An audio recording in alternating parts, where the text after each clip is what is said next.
She was choking to death. I saved her life. 2 days later, I was accused of sexual assault for it. That's the day I stopped being the good guy. My name is Eli Navarro, and I'm 29 years old. I work in software logistics at a mid-sized company in Portland, Oregon. I'm not flashy. I'm not loud. I'm the guy who brings in extra coffee pods for everyone and stays late to help with that one broken printer no one else wants to touch. I keep things simple. I treat my coworkers like friends. Or at least, I used to. It all started about 2 months ago during a routine team lunch in the break room. We were celebrating closing a tough quarterly project. Pizza, soft drinks, and small talk, nothing unusual. That's when it happened. I was midway through a joke when I heard coughing. At first, no one noticed. Then it got violent, gasping, hacking, hands clawing at the table. It was Sophie Keller, one of the project managers. She stood up, clutching her throat, eyes wide with panic. People froze. It wasn't fake. It wasn't funny. She was choking. I didn't even think. Instinct kicked in. I rushed over, got behind her, and performed the Heimlich maneuver. It wasn't smooth, I'm not trained, just did what I remembered from a video years ago. After 3 sharp compressions, a chunk of food launched from her mouth and hit the floor. She collapsed into a chair, coughing and breathing hard. The room exploded into gasps and applause. Someone clapped me on the back. Another said I was a hero. I turned to Sophie and asked, "You all right?" She didn't say anything. She just nodded once, eyes distant, and walked straight to the bathroom. I figured she was embarrassed, who wouldn't be? I didn't take it personally. But maybe I should have.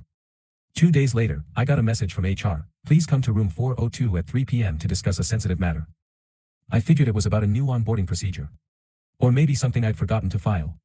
I had no idea I was about to walk into a minefield. When I arrived, 2 HR reps were sitting across from me, faces serious, documents already printed. One of them, Karen, folded her hands and said calmly, "Eli, we received a complaint about an incident during the team lunch earlier this week. We need your account of what happened." I blinked. The choking thing? "Yes," she said. "Your coworker, Sophie, expressed that during the Heimlich you applied, she felt violated." I sat back. "What?" "She said your body was pressed against hers in a way that made her feel extremely uncomfortable," Karen continued. "She mentioned contact with your private area and described the interaction as distressing and inappropriate." I was stunned. Speechless. My mind reeled. "I was saving her life," I finally said. There was no time to think. I didn't even, I rubbed my eyes. "It wasn't like that." "We're not passing judgment," the other rep said. "This is just the initial phase of our inquiry. You're not suspended, but we're asking you to limit interactions with the complainant and maintain professionalism while we investigate." Just like that, I was under scrutiny. That week was hell. People noticed I wasn't joking as much, that I kept my distance. Rumors started swirling, quietly, but loud enough that I felt them. I replayed the scene over and over. Was I too aggressive? Was she triggered by something I couldn't have known? Did my body accidentally touch hers in a way that felt wrong to her? I wasn't a monster. But in that moment, I felt like one. A week later, they called me back in. "You're cleared," Karen said simply. "No disciplinary action. You followed reasonable action in a medical emergency." I nodded, heart heavy, and walked out. Technically, I was fine. But something inside me had broken. Back at work, Sophie acted like nothing had happened. She came by my desk once, a nervous smile on her face, and said, "Hey. I'm sorry for how that turned out. I didn't mean to cause so much trouble. I have trauma. From before. I panicked. I hope you understand." I forced a nod. "Yeah. Okay." But inside, I didn't feel okay. We'd worked together for nearly 3 years. Birthday lunches. Coffee runs. Group chats with dumb memes. I thought we were friends. And she went to HR before even talking to me. No warning. No chance to clarify. Just straight to the nuclear button. I wasn't angry. I was changed. I stopped joking with her. No more casual lunches. No more inside jokes. I kept my tone neutral, cold. Professional. Cordial. And she noticed. One afternoon, she pulled me aside. "You've been different, distant." I said I was sorry. "What else do you want?" I looked her dead in the eye and said, "Nothing. I'm just looking after myself now." She scoffed. "You're being ridiculous. Petty." Maybe I was. But I was also done being the nice guy. Because I learned something that day. Being a good man means nothing when someone rewrites the story and makes you the villain. Oh, you'd think being cleared would bring relief. It didn't. The HR email might have said, no disciplinary action, but those words didn't follow me through the office corridors. What did follow me were the side glances. The hushed tones. The unspoken tension. The narrative had already been written. And even if the last page said innocent, most people never read that far. I came back the following Monday trying to hold my head high. But it was impossible not to notice the small shifts.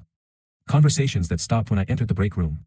Coworkers who once laughed at my jokes now offered thin smiles. A couple even seemed to avoid being alone with me. I became a ghost with a badge. I didn't blame them entirely. They didn't know the full story. Just fragments, whispers. All they had was the headline, Eli got called into HR after the choking thing. And in today's world, that's enough to stain your name like ink on white cloth. But even with all that, I was willing to move forward.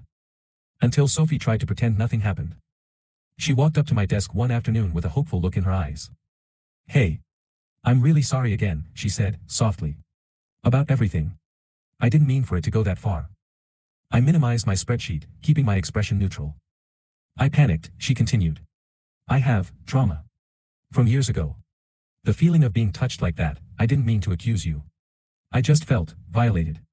Even if I know logically you were helping me. I wanted to scream. Not because she had trauma. But because she acted on it without talking to me first. Because she weaponized it without context.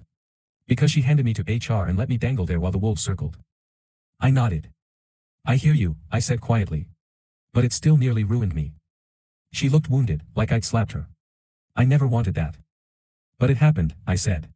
And I don't forget things like that. From that day forward, I made a conscious choice, not to retaliate, but to protect myself. I started setting boundaries so sharp you could cut yourself on them. No casual conversations. No group chats unless work-related. No small talk at the coffee machine. No inviting her to after-work events unless it was a group invite from someone else. I wasn't rude. Just distant. Sophie noticed. And so did others. There's this unspoken understanding in offices, emotional rhythms that bind teams together. Mine and Sophie's used to be light, collaborative, even warm. But now, when she approached, I went cold. My voice dropped. My replies got shorter. The distance wasn't physical, it was emotional exile. One day during lunch, a few coworkers and I were eating sushi and laughing about some terrible bug in the codebase. Sophie hovered nearby, then finally asked, mind if I join? Nobody said no. But I didn't say yes either. I just kept chewing. Quiet. She sat down, but the energy changed. It was subtle, the way everyone shifted slightly, how the laughter dipped. Like someone had opened a window and let the tension breeze in. Eventually, she excused herself. That's when Jake, one of the back-end devs, leaned in and whispered. I'm sorry, man. What she did. That wasn't right. I looked up. You heard. He nodded. She told people you made her uncomfortable, left out the part where you were saving her life. My jaw clenched. Figures. Jake added, she's been telling different versions to different people. But we're not idiots. That was the first moment I felt something like justice. Not revenge. Just, truth finally growing legs. A week later, something unexpected happened. Sophie got called into HR. No one knew why. But when she came out 45 minutes later, her face was pale. Her eyes avoided everyone. She went straight to her desk and stayed quiet the rest of the day. I didn't know what happened in that room. But I knew she felt what it was like to be on the other side of the glass. I'll admit something now, there was a moment I felt bad for her. We'd known each other for years. Shared memes. Complained about deadlines. Swapped Spotify playlists. And now. Now she couldn't even look me in the eye. But then I remembered that she never gave me that courtesy. Not when she panicked. Not when she filed that complaint. Not when she sat by while I wilted under the weight of silence. So no, I didn't comfort her. I didn't pull her aside to ask if she was okay. Because that's what Eli, the good guy, would have done. But that Eli died the day she handed me to HR. I started hearing things. Whispers about how Sophie was difficult to work with. How she was too sensitive or a liability. Some of it felt mean-spirited. Some of it felt earned. I kept my mouth shut. Not because I was scared. But because the silence that nearly destroyed me was now protecting me. Funny how that works. One Friday afternoon, as we were packing up for the weekend, Sophie lingered at the door. She looked back at me, like she wanted to say something. Her lips parted. Her fingers twitched. But she didn't say a word. And I didn't either. She left. And I smiled. There's something eerie about watching someone unravel quietly. Not in a screaming match. Not in a public meltdown. But in the way their voice gets softer. Their jokes start to miss. Their chair at the lunch table suddenly stays empty a little longer. That was Sophie now. A month had passed since her complaint, and my silent retreat from anything resembling friendship with her. I didn't talk behind her back. I didn't make a scene. I didn't even tell my side of the story unless someone asked directly. I just became invisible to her. But it turns out, being cold is louder than being cruel. One afternoon, I was in a group Slack with some coworkers making casual Friday dinner plans. Sophie commented with a "count me in" emoji. No one reacted. The next message just kept rolling. That was when she DM'd me. "Are you telling people to freeze me out?" I stared at it for a full minute before replying. "No. I'm just not pretending anymore." She didn't respond. The distance between us wasn't personal anymore, it had bled into professional space. I noticed she started staying later than usual, working quietly, trying to help out on other teams. Probably trying to earn favor. Or distract from the social void she now occupied. I almost felt bad. Almost. Because I still remembered what it felt like, sitting in that HR room, being told I'd made someone uncomfortable by saving their life. I still remembered the doubt in people's eyes, the kind that clings to your skin even after your name is cleared. And now, that doubt was following her instead. One day, I overheard something in the hallway that confirmed it. "Yeah, she's cool, but kinda high risk, you know." It wasn't said with cruelty. More like caution. But it landed like a brick. That's when I knew, she had created the very thing she feared. A few days later, our team lead announced there was a new promotion opportunity coming up, a cross-departmental project lead role that came with a raise, bonuses, and a shot at a managerial path. People had already started prepping their resumes before the announcement ended. I wasn't going to apply at first. I liked where I was. I was still healing. Still rebuilding. But when I saw Sophie's name on the interest list, something shifted. Not out of spite, but clarity. She had tried to bury me, and I was still here. So I applied. Over the next few weeks, I poured everything into my portfolio. Every late night. Every debug log I'd fixed. Every moment I stepped up when others checked out. I documented everything. And I made sure the hiring panel saw the man they almost lost. The day of the interviews, I was calm. Confident. Honest. I didn't bring Sophie up once. But she brought me up. I heard it later from someone on the interview board. That she had implied she felt isolated lately. That her trust in team dynamics had been affected. That there was residual tension impacting her performance. But no, she didn't say my name directly. She didn't need to. 1 week later, the decision came out. I got the promotion. She didn't even make the shortlist. The announcement email dropped on a Friday afternoon. I saw it pop up on my screen. "Congratulations to Eli Navarro, new project lead for cross-ops integration." I stared at it. My fingers trembled. Not because I was shocked. But because I'd waited weeks to feel like I was no longer holding my breath. That evening, I left the office late. The sun was already setting, golden streaks casting long shadows down the hallway. Sophie was still at her desk. She didn't even look up when I passed.